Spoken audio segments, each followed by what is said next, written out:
16살 소년 윤재호의 손이 딱 멈췄습니다. 부산 남포동 자갈치 시장 뒤편 골목. 오래된 건물 사이에 낡은 이발소 하나가 끼어 있었습니다. 빨간 파란 줄무늬가 돌아가는 사인볼, 유리창에 빼곡히 붙은 색바랜 스티커들. 이발소 주인은 재호의 먼 친척 되는 박종만 아저씨였는데 일주일에 사흘은 허리가 아파 들어 누웠기 때문에 사실상 이 이발소를 먹여 살리는 사람은 재호였습니다. 재호는 10살 때부터 이 골목에서 자랐습니다. 부모님은 재호가 8살 때 교통사고로 두 분 다 한꺼번에 떠나셨고 친척 집을 두어 군데 떠돌다가 결국 이곳에 자리를 잡았죠. 그런데 이 소년에게는 남다른 게 하나 있었습니다. 귀. 의사 선생님은 청각이 비정상적으로 예민하게 발달했다고 했습니다. 그냥 잘 들린다는 말이 아니었어요. 보통 사람이 들을 수 없는 소리까지 들렸습니다. 벽 너머 두 칸 건너편에서 나누는 대화, 양복 안주머니에서 진동하는 휴대폰, 심지어 사람이 긴장할 때 빨라지는 심장 소리까지. 처음엔 재호도 그게 남들과 다른 건지 몰랐습니다. 누구나 이렇게 들리는 줄 알았거든요. 매주 목요일 오전 10시. 골목 어귀의 검은 차가 한 대 멈추면 재호는 이미 알았습니다. 구두굽이 골목 바닥을 두드리는 소리. 느리지만 묵직하고 오른발이 왼발보다 조금 힘차게 내딛는 걸음. 강인범 회장이었습니다. 남해 해운그룹. 해운업에서 건설, 물류까지 손을 뻗은 부산의 큰 어른. 업계 서열로 따지면 손가락 안에 드는 사람이었죠. 석 달 전 강 회장은 우연히 이 골목을 걸어가다가 이발소 앞에서 발을 멈췄습니다. 이발 한번 할 수 있겠나? 그게 시작이었습니다. 경호원도 비서도 없이 혼자 오는 이유를 재호는 묻지 않았습니다. 그냥 알 것 같았어요. 이 좁은 이발소에 오면 강 회장의 어깨가 내려앉는 게 느껴졌거든요. 말이 없어도 표정이 없어도 숨소리가 달라졌습니다. 깊고 천천히. 권력 있는 사람도 쉬고 싶은 곳이 필요한 법이니까요. 그날도 강 회장은 낡은 이발 의자에 앉았습니다. 재호가 흰 가운을 어깨에 둘러들이고 가위를 집어들었을 때였습니다. 삐삐. 아주 작은 전자음. 재호의 손이 멈췄습니다. 소리는 강 회장의 상의 안주머니에서 나오고 있었습니다. 만년필처럼 생긴 물건이 꽂혀있는 그 자리에서요. 저건 만년필이 아니야. 재호의 심장이 빠르게 뛰었습니다. 규칙적으로 반복되는 미세한 전자신호. 도청 장치였습니다. 재호는 조용히 선반에서 메모지를 한 장 뽑았습니다. 이발소마다 손님 예약 메모 쓰는 그 작은 종이요. 또박또박 눌러 썼습니다. 회장님, 왼쪽 안주머니에 도청 장치가 있습니다. 반응하지 마시고 이 쪽지 읽으시면 잠깐 기침 한 번만 해주세요. 쪽지를 거울 앞에 자연스럽게 밀어놓았습니다. 이발 도중 손님께 드리는 안내문처럼요. 강 회장이 눈을 내리깔았습니다. 잠시 후. 콜록. 쪽지 위에 쓴 한 줄. 강 회장은 표정 하나 바꾸지 않았습니다. 수십 년을 재계에서 버텨온 사람이었으니까요. 그는 가위 옆에 놓인 볼펜을 슬그머니 집어 쪽지 뒷면에 천천히 적었습니다. 없앨 수 있느냐? 재호가 고개를 한번 끄덕였습니다. 강 회장이 안주머니에서 만년필을 꺼내 자연스럽게 선반 위에 올려놓았습니다. 재호는 면도 준비를 하는 척 선반 아래 서랍에서 작은 정밀 드라이버를 꺼냈습니다. 이발소에서 기계 수리용으로 늘 써오던 것이었죠. 만년필 뚜껑을 돌렸습니다. 안에는 복잡한 구조물이 있었습니다. 실제 잉크 카트리지 사이에 끼워진 쌀알만 한 검은색 칩 하나. 재호는 숨을 참고 핀셋으로 칩을 집어냈습니다. 그리고 가위 소독용으로 쓰는 금속 케이스 안에 넣고 뚜껑을 닫았습니다. 회장님, 끝났습니다. 금속통 안에 있으면 전파가 막힙니다. 강 회장이 거울 속에서 재호를 바라봤습니다. 이름이 뭐냐? 윤재호입니다. 재호야, 넌 어떻게 들은 거냐? 그냥 들렸어요. 어릴 때부터요. 강 회장이 천천히 고개를 끄덕였습니다. 거울 속 소년의 눈이 이 더러운 세상에 어울리지 않을 만큼 맑았습니다. 이발이 끝나고 강 회장이 일어서며 말했습니다. 재호야. 예. 나를 따라오너라. 내 귀가 필요하다. 재호는 그 순간 알았습니다. 가위를 내려놓는 이 순간 자신의 삶이 완전히 달라지리라는 것을. 무서웠습니다. 그러나 이 노인의 눈빛에는 오만함이 아니라 진심으로 도움이 필요한 사람의 간절함이 담겨 있었습니다. 재호는 앞치마를 벗어걸고 조용히 따라 나섰습니다. 남해 해운그룹의 20층. 본사 건물 앞에서 양복 차림의 남자가 뛰어왔습니다. 경호실장 오병수였습니다. 그의 눈이 재호를 훑어봤습니다. 낡은 이발사 앞치마 자국이 남은 소년. 회장님, 이 아이는 데리고 올라가자. 이런 애를 본사에 2번 말하게 하지 마라. 강 회장의 목소리에 칼이 실렸습니다. 오병수가 입술을 깨물며 비켜섰습니다. 재호는 그의 심장 소리에 귀를 기울였습니다. 빠르다. 불규칙하다. 단순한 불쾌함이 아니었어요. 이건 불안. 뭔가를 숨기고 있는 사람의 소리였습니다. 같은 시각 본사 11층 부사장실. 강민준이 창가에 서서 아래를 내려다보고 있었습니다. 강 회장의 아들. 남해 해운그룹의 차기 후계자. 아버지가 모르는 남자아이와 함께 정문으로 들어오는 게 보였습니다. 재밌네. 그는 중얼거리며 책상 위 액자를 바라봤습니다. 아버지와 함께 찍은 오래된 사진. 손가락으로 천천히 사진 속 아버지 얼굴을 쓸었습니다. 아버지, 뭘 꾸미시는지 모르겠지만 어차피 결과는 같을 거예요. 전용 엘리베이터 안. 강 회장이 낮은 목소리로 말했습니다. 재호야, 이 회사 안에 나를 감시하는 사람이 있어. 누군지는 아직 모른다. 하지만 오늘 그 도청장치 그게 시작이 아닐 거야. 재호는 말없이 들었습니다. 내 곁에 있어라. 들리는 것들을 알려줘. 엘리베이터가 멈췄습니다. 재호의 머릿속에 스쳐 지나간 게 있었습니다. 친척집을 전전하던 시절. 이발소 구석에 쪼그리고 앉아 몰래 밥을 먹던 날들. 손이 트고 귀가 빨개지도록 골목을 쓸어도 아무도 고맙다 하지 않았던 그 시간들. 이게 기회일지도 몰라. 알겠습니다, 회장님. 띵. 문이 열리자 재호는 숨이 멎을 것 같았습니다. 천장까지 닿는 통유리 너머로 부산 앞바다가 한눈에 펼쳐졌습니다. 파랗고 넓었습니다. 재호가 살아온 세상과는 완전히 다른 곳이었죠. 그때 회장실 문이 벌컥 열렸습니다. 강민준이었습니다. 그는 재호 앞에 멈춰 서서 위에서 내려다봤습니다. 이 아이가 그 이발사입니까? 노크는 하고 들어와라. 급한 일이 있어서요. 민준의 시선이 재호에게 꽂혔습니다. 이름이 뭐지? 재호는 민준의 심장 소리를 들었습니다. 느리다. 안정적이다. 자신감에 차 있다. 이 사람은 지금 무섭지 않은 거야. 윤재호입니다. 이발사가 왜 회장실에 있는 거지? 강 회장이 끊었습니다. 내가 데려왔다. 용건이 뭔지나 말해라. 민준이 잠시 입술을 깨물더니 이내 미소를 지었습니다. 알겠습니다, 아버지.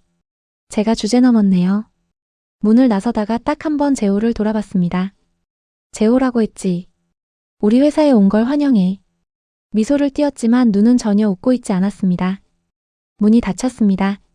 재호는 복도를 걸어가는 민준의 발소리를 따라갔습니다. 엘리베이터에 타는 소리. 그리고 엘리베이터 안에서 누군가와 통화하는 소리가 희미하게 들려왔습니다. 그 이발사의 신원 조회해. 살던 곳 주변 사람들 전부 뒤져봐. 약점이 뭔지 찾아내. 없으면 만들어서라도 가져와. 재호의 등에 식은땀이 흘렀습니다.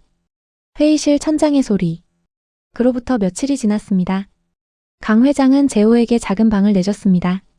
직함은 회장 특별 수행이라고 했습니다. 뭘 하는 자리인지 아무도 몰랐지만 회장이 직접 만든 자리라 아무도 건드리지 못했어요. 재호의 일은 단순했습니다. 회장과 함께 다니며 주변의 소리를 듣는 것. 그 일주일 동안 막아낸 일이 한두 번이 아니었습니다. 중요한 회의 전날 회의실에서 녹음기를 찾아냈고 거래처 사람이 자리 밑에 몰래 켜놓은 녹음 앱도 알아챘죠. 그러던 어느 날 오후 재호의 귀에 낯선 소리가 들렸습니다. 회장실 천장 환풍구 안쪽에서 나는 아주 작은 전자음. 삐삐. 재호의 얼굴이 굳었습니다. 회장님. 왜 그러냐? 재호가 천장을 손가락으로 가리켰습니다. 저기에도 있어요. 강 회장의 주먹이 하얗게 질렸습니다. 회장실 천장이라면 외부 사람이 설치할 수 없는 위치였습니다. 회장은 민준이 방금 웃으며 나간 그 문을 오랫동안 바라봤습니다. 이 늙은 호랑이가 제 새끼 발톱도 못 봤구나. 그 목소리에는 분노보다 훨씬 깊은 자책이 담겨 있었습니다. 금요일 오후 강 회장의 비서 이순희 실장이 재호를 찾아왔습니다. 재호야, 잠깐 얘기 좀 할까? 그녀의 표정이 어두웠습니다. 서류 봉투를 내밀었습니다. 재호가 봉투를 여는 순간 사진들이 쏟아졌습니다. 재호가 찍힌 사진들이었습니다. 하지만 재호가 전혀 모르는 장면들이었죠. 낯선 남자와 돈을 주고받는 장면. 건물 뒷골목에서 밀담을 나누는 장면. 심지어 회사 서류를 들고 있는 장면까지. 이게 뭐예요? 저 이런 적 없어요. 나도 믿고 싶어. 근데 오늘 아침 임원들한테 이게 다 돌았어. 부사장님이 긴급 임원 회의를 소집했어. 이 실장의 목소리가 떨렸습니다. 산업 스파이 혐의래. 재호는 급히 강 회장에게 전화를 걸었습니다. 신호음이 울렸습니다. 한 번, 두 번, 세 번. 받지 않았습니다. 다시 걸었습니다. 고객님이 전화를 받을 수 없습니다. 그때 경호원이 재호의 어깨를 잡았습니다. 특별 수행직은 오늘부로 정지입니다. 출입증 반납하세요. 뭐라고요? 부사장님 지시입니다. 재호의 다리에 힘이 풀렸습니다. 부사장님, 잠시 후 오병수 경호실장이 나타났습니다. 부사장님, 재호야. 부사장님이 찾으신다. 11층 부사장실. 강민준이 창가에 서 있었습니다. 왔구나. 그의 손에는 재호의 서류가 들려 있었습니다. 윤재호 16. 남포동 이발소. 부모님은 8살 때 교통사고. 이후 친척집 3군데 전전하다 현재까지. 재호의 심장이 쿵 내려앉았습니다. 아무에게도 말한 적 없는 과거였습니다. 갈 곳도 없는 애가 우리 아버지한테 붙었어. 뭘 노린 거지? 회사 기밀 팔려는 거 아니에요. 저 그런 거 아니에요. 그럼 이 사진들은 뭐야? 민준이 사진을 재호 얼굴 앞에 들이밀었습니다. 합성이에요. 저 저런 짓 한 적 없어요. 합성인지 아닌지는 경찰이 판단하겠지. 민준의 입꼬리가 올라갔습니다. 고소할 거야. 산업 스파이 혐의. 미성년자라 봐준다 해도 소년원은 가야겠지. 제발 믿어주세요. 3군데나 떠돌던 애를 누가 믿어? 그 말이 비수처럼 꽂혔습니다. 민준이 한 발 더 다가와 나지막이 속삭였습니다. 순순히 사라지면 고소는 취하해줄게. 아버지 근처에 얼씬도 하지 마. 그럼 내 인생은 살려줄게. 바닥에서 일어서는 것. 복도에 홀로 선 재호. 벽에 기댔습니다. 17년 인생에서 가장 긴 하루였습니다. 다음 날 새벽. 이발소 문 앞에 서 있으려는데 박종만 아저씨가 나왔습니다. 얼굴이 어두웠습니다. 재호야 미안하다. 왜요 아저씨? 구청에서 연락이 왔어. 범죄 혐의가 있는 사람 관련자를 영업장에 둘 수 없다고. 이발소 영업정지 들어온다고. 골목 어귀에 양복 차림의 남자 둘이 서 있었습니다. 어제 본사에서 본 얼굴들이었습니다. 재호야 나도 어쩔 수가 없어. 위에서 압력이. 아저씨 눈에 눈물이 고였습니다. 재호는 아무 말도 못했습니다. 거리로 나온 재호의 손에는 낡은 이발 도구 가방 하나뿐이었습니다. 그 안에는 도청 칩이 든 금속 케이스가 있었습니다. 얼마 지나지 않아 남자들이 따라왔습니다. 그 가방 이리 내놔. 싫어요. 부사장님 지시야. 증거물 회수래. 재호는 가방을 가슴에 꼭 안았습니다. 남자의 손이 재호의 어깨를 잡았습니다. 주먹이 날아왔습니다. 입술이 터졌습니다. 피가 흘렀습니다. 그래도 가방을 놓지 않았습니다. 지나가던 행인들이 쳐다보기 시작했습니다. 일단 빠져. 남자들이 물러섰습니다. 오늘 자정까지 연락 없으면 내일 아침 고소장 접수한다. 재호는 바닥에 주저앉았습니다. 도망칠까? 지금이라도 부산을 떠나면 돼. 아무도 모르는 곳에서 다시 시작하면 돼. 그게 쉬운 길이었습니다. 하지만 그러면 평생 범죄자로 남는 거였습니다. 재호가 고개를 들었습니다. 남해 해운그룹 본사 건물이 하늘에 솟아 있었습니다. 도망 안 쳐. 목소리가 떨렸습니다. 하지만 눈빛은 흔들리지 않았습니다. 끝까지 버틸 거야. 그때였습니다. 재호야. 익숙한 목소리. 이 실장이었습니다. 쉿. 따라와. 골목 안쪽으로 들어가더니 작은 봉투를 내밀었습니다. 회장님이 주신 거야. 봉투 안에는 주소가 적힌 쪽지와 현금이 들어 있었습니다. 내일 아침 7시에 여기로 와. 회장님이 기다리고 계셔. 재호의 눈에서 눈물이 흘러내렸습니다. 이번엔 슬픔이 아니었습니다. 버림받지 않았구나. 아직 끝난 게 아니구나. 한옥 마당에서. 이른 아침. 해운대 뒷산자락 오래된 한옥. 높은 담장 너머로 소나무 가지가 보였습니다. 초인종을 누르자 이 실장이 문을 열었습니다. 넓은 마당을 지나 대청마루에 강인범 회장이 앉아 있었습니다. 회장님. 재호의 눈에 눈물이 고였습니다.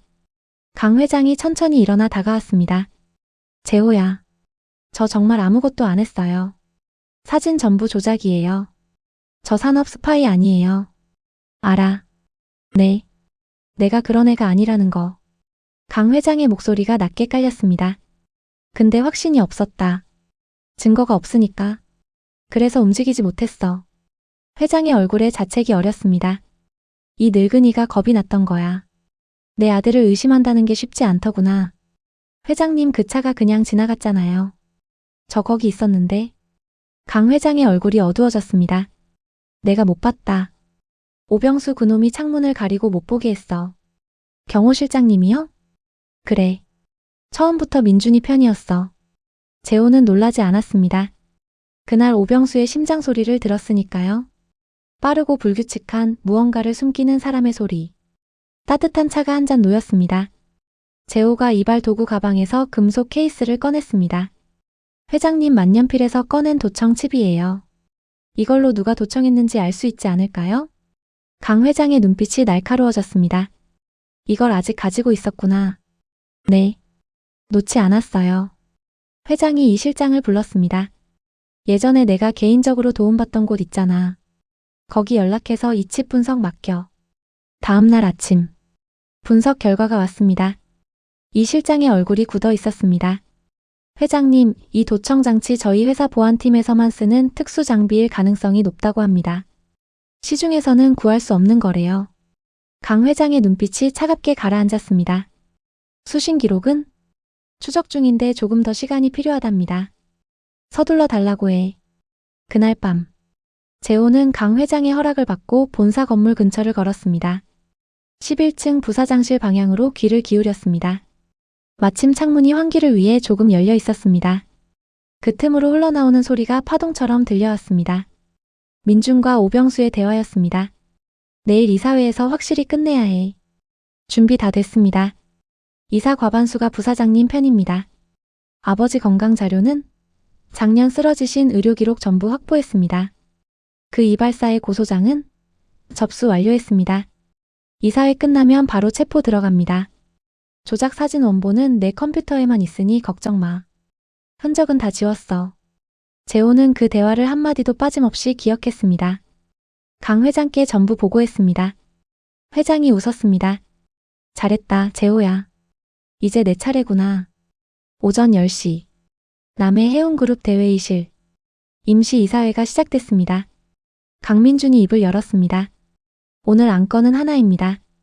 회장님의 건강 문제로 인한 경영 공백에 대한 논의입니다. 이사들 사이에서 웅성거림이 일었습니다. 작년 쓰러지신 이후 경영 판단에 문제가 있었습니다. 최근에는 산업 스파이를 특별 수행으로 임명하는 일까지 벌어졌습니다. 저는 회장님의 자진 퇴임을 건의합니다. 몇몇 이사들이 고개를 끄덕였습니다. 분위기가 민준 쪽으로 기울었습니다. 그때 강 회장이 천천히 일어났습니다. 회의실이 조용해졌습니다. 잠깐. 그는 주머니에서 작은 물건을 꺼냈습니다. 쌀알보다 작은 검은색 칩. 이게 뭔지 아느냐? 민준의 얼굴이 굳었습니다. 이건 내 만년필에서 나온 도청 장치다.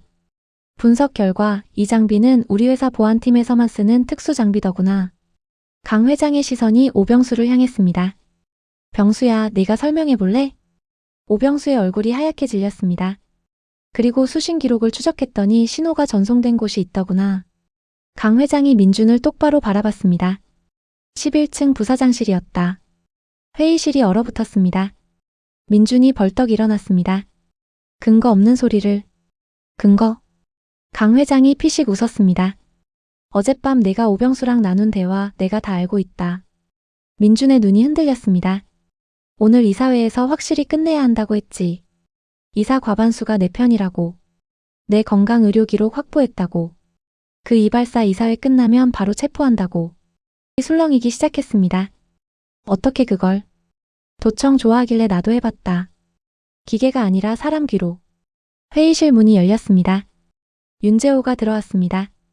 민준의 눈이 커졌습니다. 재호가 회의실 한가운데 섰습니다. 저는 산업 스파이가 아닙니다. 목소리가 떨리지 않았습니다. 부사장님이 조작한 겁니다. 사진도 서류도 전부 거짓입니다. 이 실장이 서류 뭉치를 들고 들어왔습니다. 회장님 추가 분석 결과입니다. 뭐가 나왔나? 군이들은 대화 중에 원본은 내 컴퓨터에만 있다는 말이 있었잖아요. 그걸 단서로 추적했습니다. 이 실장이 서류를 테이블에 펼쳤습니다. 조작 사진의 원본 파일을 확보했습니다. 메타데이터 분석 결과 편집된 날짜와 장소가 확인됐습니다. 어디서 편집됐나? 남해 해운그룹 본사 11층 부사장실 컴퓨터입니다. 회의실이 완전히 뒤집어졌습니다. 민준이 뒷걸음질 쳤습니다. 이건 다 조작이야.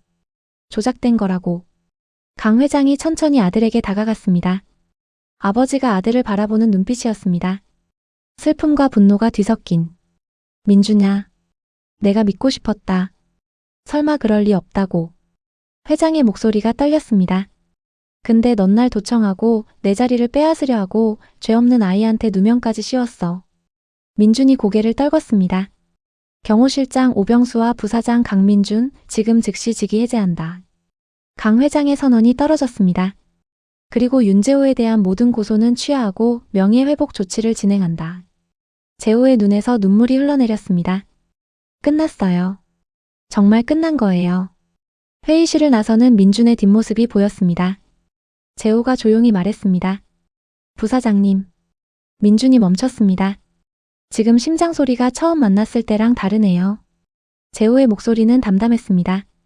그땐 느긋하고 여유로웠는데 지금은 아주 시끄럽고 불안하게 뛰고 있어요. 마치 죄를 지은 사람처럼요. 민준은 아무 말도 못했습니다. 고개를 푹 숙인 채 회의실을 빠져나갔습니다. 한때 남해 해운그룹의 후계자였던 남자. 이제는 모든 걸 잃은 사람이었습니다.